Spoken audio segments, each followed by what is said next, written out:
Hi, I'm Christy Nelson, here with your connection and a look at what's happening in North Texas. A new study finds that the city's current EMS system is too slow and overworked. The potential solution to this issue and a response from MedStar. Plus, organizations come together to do something good to honor the grandmother of Juneteenth. But first, let's send it over to meteorologist Samantha Davies, who has your weather forecast.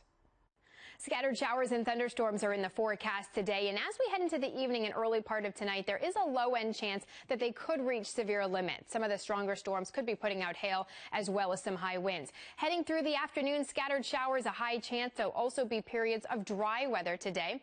As we get closer to the evening here, 6:30, you'll see a line of thunderstorms pushing through around 8, 9 o'clock in the Dallas-Fort Worth area, moving east by 10. Those are the storms that could reach severe limits. Once the thunderstorms clear, there could be some lingering showers late tonight and into early Friday morning. Here's 10 o'clock Friday morning with some light spotty showers, but then by the afternoon we do have dry conditions taking place over DFW. After the rain clears tomorrow morning, the rest of Friday looking nice, and it's a pleasant start to your weekend. Summer's right around the corner, and for a lot of kids that means going away to camp. For kids with medical needs, that can be tricky.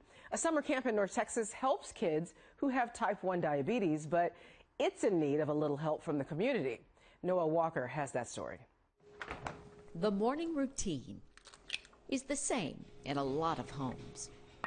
But for Tristan Suplee, what looks the same, and there's the happy diabetic breakfast, is a lot different. Little diabetic bag. Tristan's morning routine, first thing that every morning I have to check is my insulin. Can have serious consequences. The stakes are definitely pretty high. I'd say just about as close to life and death as you can get. Grab my pump. Tristan was diagnosed with type 1 diabetes 5 years ago. So I was understanding it, but I wasn't really understanding the severity of the change that was going to happen in my life. Then Tristan started going to Camp Sweeney in North Texas, surrounded by others with type 1 diabetes. Being different is normal. So going to Sweeney also really helped me figure out how to live with my diabetes and still not be restricted by it. Those constant burdens are there for these kids. That's what makes these kids so amazing and so strong, and why I have done this for 40 years. Dr. Ernie Fernandez is camp director. In its 75-year history,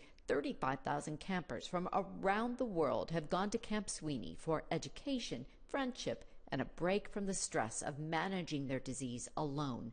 But the nonprofit camp relies on donations. It's been tough for this year. I think the economy has put a tremendous stress on households that normally support Sweeney. For the kids who go, the memories. Camp Sweeney has been a blessing. Are priceless. It is an amazing camp where he gets to go during the summer and just escape and be a kid. Getting over such a big hurdle has made everything else seem a lot easier. It's made having fun part of the routine. In Frisco, Noel Walker, NBC5. For information about being a camper or to donate to Camp Sweeney, go to our website, NBCDFW.com. The city of Fort Worth is trying to figure out how to get first responders to neighbors more quickly. A new study found that the city's current EMS system, MedStar, is too slow and overworked. MedStar is asking the city for public tax dollars to help for things like ambulances and staff. Our costs have escalated much faster than the revenue that we generate from the fees that we provide to patients. Study authors are proposing paying MedStar about $3 million or wrapping EMS into the fire department, which could cost the public more than $10 million. ERCOT is preparing for the total eclipse. The power grid operator expects a drop in solar power production during the darkness on April 8th, but officials say they do not expect any reliability problems. Look for continuing coverage leading up to the eclipse. On April 8th, we'll broadcast live from the lawn at Reunion Tower, and for more than a dozen sites across North Texas and beyond.